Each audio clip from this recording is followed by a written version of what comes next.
విజయానికి మార్గం రాముడి కథ.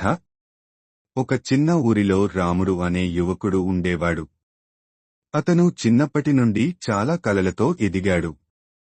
ఒకరోజు పెద్ద కంపెనీకి సీఈఓ అవ్వాలి అనే కోరికతో చదువు చెప్పించుకున్నాడు. కాని అతని జీవితంలో సమస్యలు అడ్డుగా నిలిచాయి. పేదరికం, తక్కువ మార్కులు, కుటుంబ భారం ఇవన్నీ అతని మనస్సు భయంతో నింపాయి. ఒకరోజు రాముడు పరీక్షలో ఫెయిల్ అయ్యాడు. అందరూ అహంకారంగా మాట్లాడారు. కొంతమంది ఎగతాళి చేశారు. నీవల్ల కాదురా, ఈ ప్రపంచం నీలాగా 1,00,000 మందిని చూసింది. రాముడి మనసు బాధతో నిండిపోయింది. ఒక్కసారి మాత్రం నిశ్శబ్దంగా గమనించాడు. ఎవరూ అతనికి మద్దతు ఇవ్వడం లేదు. కాని అదే సమయంలో ఓ మంచి సంఘటన అతని జీవితాన్ని మార్చింది. అతను ఒకరోజు మార్కెట్లో ఓ వృద్ధుడిని చూశాడు. వయసు 75. కాని చేతిలో కొన్ని బొమ్మలు పట్టుకుని అమ్ముతున్నాడు. రాముడు ఆశ్చర్యపోయాడు. ఇంత వయసులో మీరు ఎందుకు పనిచేస్తున్నారు అని అడిగాడు.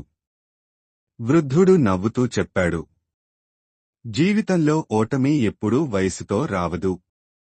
ఓటమి మనసుతో వస్తుంది. నువ్వు ఓడిపోవడానికి యువకుడివే. మరలా ప్రయత్నించు. విజయం నీ వెనకాలే ఉంటుంది.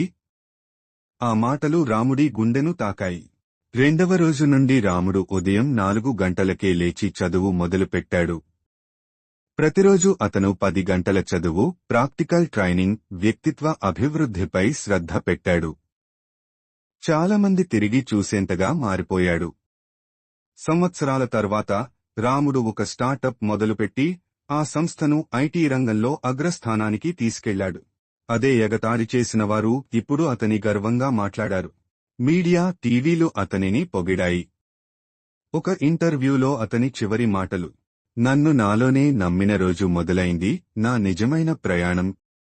ఇతరులు నమ్మకపోయినా మీరు మీపై నమ్మకం ఉంచుకోండి. మీ విజయం మీ భవిష్యత్తులో మీను ఎదుర్కొంటుంది. నీతి: ప్రపంచం నిన్ను ఎప్పుడూ ఒప్పుకోదు. కాని నువ్వు నిన్ను ఒప్పుకుంటే ప్రపంచాన్ని నీ విజయంతో ఒప్పించవచ్చు.